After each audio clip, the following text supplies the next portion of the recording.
Hello friends, welcome to my channel Enhance Study. Friends, literary terms की series को continue करते हुए आज मैं इस वीडियो में पार्ट 6 को डिटेल में कवर करने वाली हूँ और इसमें जितने भी इम्पोर्टेंट पॉइंट हैं यानी जितने भी इम्पोर्टेंट टर्म्स हैं उनको मैं डिस्कस करूँगी। बट इस वीडियो को स्टार्ट करने से पहले अगर आप इस चैनल पर नए हैं तो आप इस चैनल को लाइक करिए, सब्सक्राइब कर लीजिए और बेल आइकन को प्रेस कर लीजिए, जिससे आने वाली हर वीडियो की नोटिफिकेशन आपको टाइम टू टाइम मिलती रहे। तो आइए फ्रेंड्स स्टार्ट करते हैं। तो फ्रेंड्स, ये कॉमेडी ऑफ मैनर्स ये बहुत ही इम्पॉर्टेंट टर्म्स हैं लिटरेचर के स्टूडेंट के लिए, क्योंकि कई बार इससे डायरेक्टली क्वेश्चन पूछे गए हैं और ये net examination, TGT, PGT and other competitive examination के अकॉर्डिंग ये बहुत ही इम्पोर्टेंट टर्म्स है। तो आइए देखते हैं कॉमेडी ऑफ मैनर्स क्या होता है। तो सबसे पहला पॉइंट है the comedy of manners originated in the new comedy of Greek Menander 342 से 292 BC। तो ये जो कॉमेडी ऑफ मैनर्स का जो ओरिजिनल हुआ था, ये जो ओरिजिनेट हुई थी, ये ग्रीक राइटर हैं, ग्रीक मिनेंडर, जिनका टाइम पीरियड है 342 से 292 BC के आसपास का माना जाता है और ये एक न्यू कॉमेडी के रूप में ओरिजिनेटेड हुआ था and was developed by Roman dramatist Plautus and Terence in the 3rd and 2nd century BC। But ये जो कॉमेडी ऑफ मैनर्स है ये डेवलप्ड हुआ, रोमन ड्रामेटिस्ट थे प्लूटस एंड टेरेंस, जो कि 3rd and 2nd century के बहुत ही पॉपुलर ड्रामेटिस्ट माने जाते हैं, उनके टाइम पीरियड में ये डेवलप्ड हुआ। नेक्स्ट पॉइंट है the English comedy of manners was early exemplified by Shakespeare's Love's Labour Lost and Much Ado About Nothing and was given high polish in Restoration comedy. इस point का मतलब है कि जो शेक्सपियर का Love's Labour Lost and Much Ado About Nothing, ये भी comedy of manners का बहुत ही अच्छा और फेमस एग्जाम्पल माना जाता है। But comedy of manners restoration age में ये ज़्यादा डेवलप्ड हुआ और इसको हाई पॉपुलैरिटी रेस्टोरेशन एज में ही मिली। नेक्स्ट पॉइंट है it deals with the relations and entries of main and women living in a sophisticated upper class society. अब यहाँ पर कॉमेडी ऑफ मैनर्स का क्या मतलब होता है, इसको यहाँ पर बताया गया है इस पॉइंट के माध्यम से। तो इसका मतलब होता है कि जो अपर क्लास सोसाइटी के पर्सन होते थे, जो मैन और वीमेन होते थे, उनके रहने का स्टाइल, उनके खाने का स्टाइल, उनके जो मैनर्स हैं, उनके बीच क्या रिलेशन है, उसको डायलॉग के माध्यम से दिखाया जाता था ऑडियंस को। और जो ये कॉमेडी ऑफ मैनर्स एक ड्रामा फॉर्म होता है। कॉमेडी ऑफ मैनर्स बेसिकली होता क्या है, इसमें हम डायलॉग के माध्यम से ऑडियंस को हंसाने की कोशिश करते हैं और इसमें जो अमीर लोगों का जो बिहेवियर होता है, वे ऑफ टॉकिंग होती है, उनके जो मैनर्स होते हैं, उनका मजाक बनाया जाता है। बेसिकली इसे हम एंटी सेंटिमेंटल कॉमेडी या फिर रेस्टोरेशन कॉमेडी के नाम से भी जानते हैं। तो ये पॉइंट यहाँ पर नोट करने लायक है कि कॉमेडी ऑफ मैनर्स को हम अदर नाम से भी जानते हैं, उसमें से एंटी सेंटिमेंटल कॉमेडी और रेस्टोरेशन कॉमेडी भी कॉमेडी ऑफ मैनर्स को हम कहते हैं। फ्रेंड्स, रेस्टोरेशन टाइम में जो राइटर्स होते हैं वो अपने ड्रामा में जो हस्बैंड और वाइफ का एक सेक्सुअल रिलेशनशिप होता है और उस टाइम में जो एडल्ट्री होती थी और जो कॉन्स्पिरेशन होता था, उसको राइटर्स ड्रामा के माध्यम से रीडर तक पहुंचाने की कोशिश करते थे कि समाज में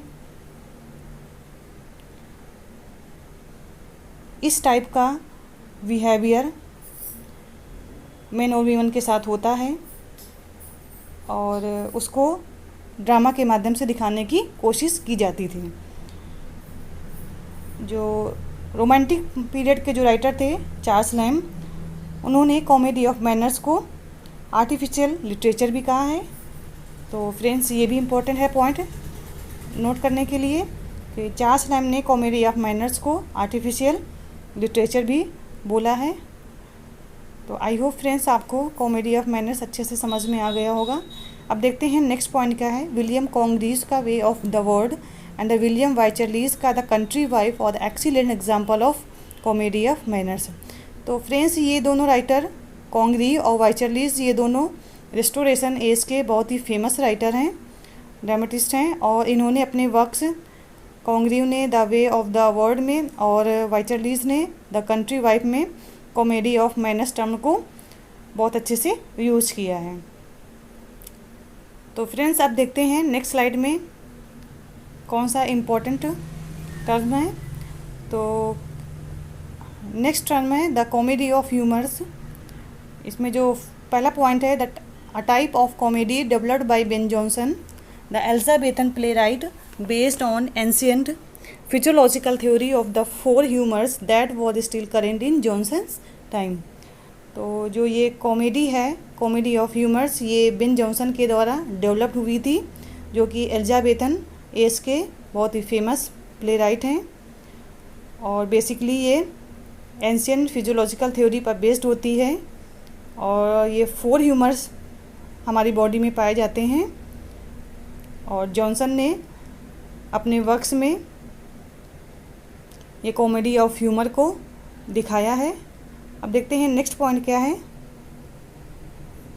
the humours were held to be four primary fluids blood, phlegm, choler, इसको हम येलो बाइल भी कहते हैं, एंड मेलैंकली जिसको हम ब्लैक बाइल भी कहते हैं, whose temperament was held to determine both persons physical condition and type of character।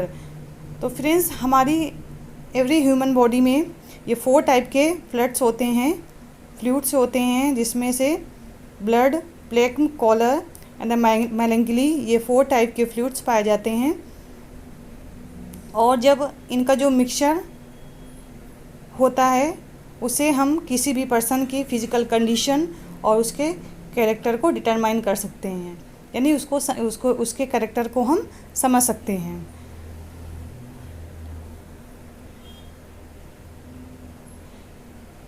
Friends comedy of humours का जो श्रेय जाता है वो अरिस्टोफेन्स को जाता है, लेकिन बेन जॉनसन ने इसे अपने वर्क्स में सबसे ज़्यादा यूज़ किया, इसलिए बेन जॉनसन को हम कॉमेडी ऑफ ह्यूमर्स का फादर भी बोलते हैं।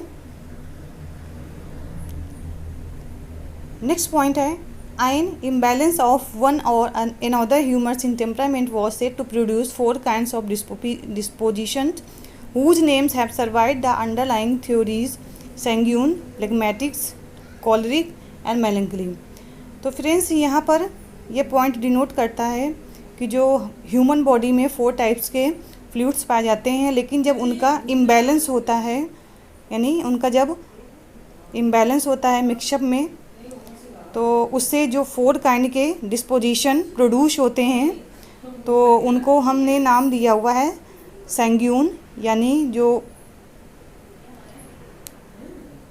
प्लेग्म से जनरेट होता है उसको हम सैंग्यून कहते हैं। कॉलरिक, कॉलर से कॉलरिक बना और मेलैंकली से मेलैंकलिक बन जाता है और फ्लेग्म से फ्लेग्मेटिक। तो ये कुछ टर्म्स हैं जो आपको यहाँ पर डिस्क्राइब किए गए हैं। अब इनका मीन समझते हैं कि कॉलरिक किस टाइप के पर्सन होते हैं। तो कॉलरिक का मतलब होता है एक्सट्रोवर्ट, यानी ऐसे पर्सन जो बहुत ही एक्सट्रोवर्टेड होते हैं, गोल ओरिएंटेड ऐसे व्यक्ति होते हैं। सैंग्यून किस टाइप के कैरेक्टर यानी किस टाइप के व्यक्ति होते हैं, तो वो बहुत ही टॉक एक्टिव होते हैं, इंथुजियाज्म टाइप के होते हैं और उनके अंदर एक सोशल एक्टिवनेस होती है, बहुत ही एक्टिव टाइप के होते हैं, सामाजिक होते हैं, सोशल होते हैं, एक्टिव पर्सन होते हैं जो सैंग्यून टाइप के होते हैं। नेक्स्ट है मेलैंकलिक। मेलैंकलिक बहुत ही डीप ऑब्जर्वर वाले व्यक्ति होते हैं। एंग्सस होते हैं, यानी थोड़ी थोड़ी बात में बहुत ही ज़्यादा चिंतित हो जाते हैं। और लास्ट में है जो फ्लैगमेटिक, ये पर्सन बहुत ही काम और क्वाइट होते हैं। हर सिचुएशन को बहुत ही ईजिली तरीके से उसको हैंडल करने वाले होते हैं। तो फ्रेंड्स, आई होप आपको यहाँ पर अच्छे से क्लियर हो गया होगा। अब देखते हैं next point, Ben Jonson's Every Man in His Humour 1598 is a consider the best example of comedy of humours. तो जो ये रेस्टोरेशन के एज के जो ये बेन एलिजाबेथन एज के जो राइटर थे बेन जॉनसन्स, इन्होंने अपने work every man is humour जो कि 1598 में लिखा गया था और बहुत ही इनका ये पॉपुलर वर्क माना जाता है। और ये बेस्ड है कॉमेडी ऑफ ह्यूमर्स पर बेस्ड है, और इसमें इन्होंने इस टर्म को बहुत ही अच्छे से यूज़ किया हुआ है, और ये फादर भी बोले जाते हैं कॉमेडी ऑफ ह्यूमर्स के। तो फ्रेंड्स, आई होप आपको आज का वीडियो बहुत अच्छा लगा होगा। जितने भी इम्पोर्टेंट पॉइंट थे मैंने उसको बहुत अच्छे से कवर किया है। फ्रेंड्स, आपको ये वीडियो कैसी लग रही है आप कमेंट बॉक्स में ज़रूर बताइएगा। नेक्स्ट वीडियो में मैं एक नेक्स्ट टॉपिक के साथ फिर आऊँगी। तब तक के लिए goodbye, take care, thank you so much.